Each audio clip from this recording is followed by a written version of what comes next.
Hello and welcome to our latest Cost of Living podcast, where we look at both the impact of cost of living changes and general consumer changes as we're seeing them in the market. So delighted that Hannah and I are joined today by Charlotte, who is one of the key people behind our Brand Dimensions product. So welcome, and do you want to just start by very briefly explaining, for those who've not heard before, what Brand Dimensions is? Of course, thanks very much for having me. So Brand Dimensions is our monthly tracker of consumer spend. So we're looking at 300 different brands across the UK and over £4 billion worth of spend every single month. Really, it's designed to understand kind of how you as a brand are performing, what's happening to your consumers, but crucially kind of how you benchmark to the broader category as a whole. So is the category up or down, and how are you doing, and who's impacting that in terms of the consumer types? Okay, brilliant. So, let's start with Christmas. Feels like a long time ago, but we've now got data that tracks all the way through the period. So let's rewind back to Black Friday. What have we seen? So what we've seen, I guess, one of the main headlines for kind of this year and the kind of broader report that we've produced is that Christmas has come early. So that's the main kind of takeaway. And as part of that, we've seen kind of people spending throughout, even as early as October in some cases, but big uptakes in terms of spend across November. So people really capitalising on the Black Friday deals and kind of offers that they can get online and also in store. One of the main trends is that Black Friday has moved more online than it has previously. This is particularly across some of your higher value purchases. So brands such as Monica Vinader, we've seen a 740% increase in month-on-month sales across November for them online versus 114% in store. So you can see big shifts in terms of those that are spending online. The White Company was a similar trend, not as extreme as them, but 160% month-on-month increase for online versus 72% in store. So again, you see that changes. When you look across fashion, though, as an example, we were tracking brands like Zara and H&M. I think Zara only saw increases around 18% on their online sales, so not huge compared to the other brands that we were tracking there. So are you saying that you also saw a bigger pickup generally on the higher ticket values, whilst fashion was like people didn't see there was enough money in it in the deal? Yeah, and I think obviously they are huge in terms of their market size, so a smaller percentage increase in monetary terms does create that kind of big increase in sales, but we saw it on people saving up to wait for that bigger purchase that they then might be making across, say, the jewellery or homeware categories. Fair enough. Okay. I suppose moving away from clothing as well, it's more indicative that we're seeing the gifting move rather than other types of purchases. That's really interesting. The other thing I was going to ask you about, though, grocery and things like leisure, eating out, I suppose it's harder to front load those in November ahead of December. What did we see there? Yeah, spot on actually, and it's a good point with gifting. So people like Hotel Chocolat, they were up really highly in November. Brands like Lego, Hamleys, anything where you could, as you say, front load that expenditure and it's fine. With grocery, obviously, it's going to go off, so we can't buy our turkeys in November. What we saw there was that actually people were kind of prioritising higher basket sizes at normal supermarkets over necessarily spending more at the discounters. We've seen some quite interesting trends in grocery that Aldi and Lidl haven't performed super well over the kind of Christmas period, whereas M&S and the likes of that have really been kind of the shining stars really of Christmas with their new ranges around kind of remarkable value, but also that kind of push towards the kind of treat effect around food. So we've seen that coming through as well. And so what about performance in the leisure sector in December? How did that look? Yeah, so leisure is quite similar, I guess, to grocery in that sense that you can't front load that expenditure. But really, it's a really nice positive news story for leisure as a whole. So we saw restaurants were up, pubs and bars were up.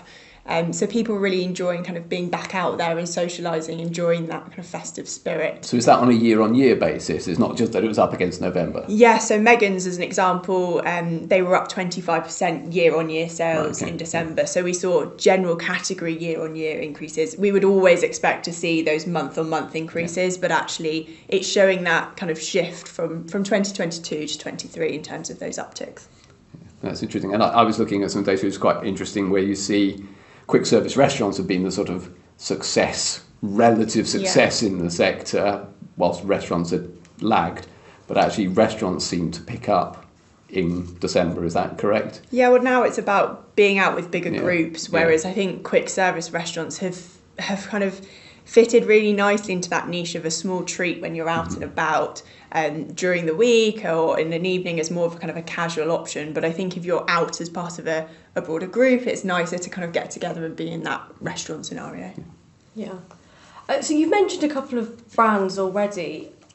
What kind of winners stand out for you through 2023? And do you have a kind of overarching reason as to why you think those brands might have had good years?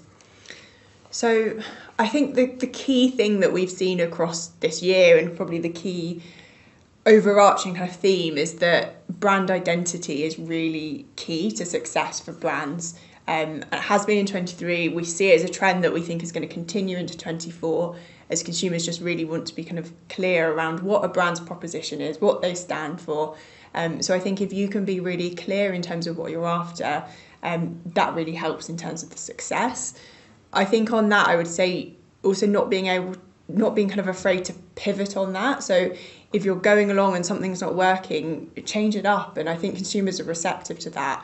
I think if we take the Body Shop as an example, obviously sad news this week, and obviously lots of job losses and all the rest of it, that's had big impacts, but they've not really been innovating. There's not been any new proposition coming through from the Body Shop.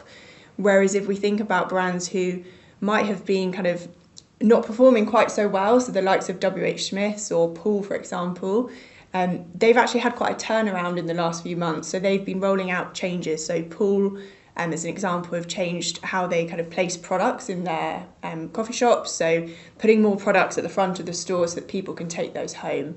Changes like that we've seen they've been able to increase their average transaction value, so their average kind of order by 29%. So really big shifts.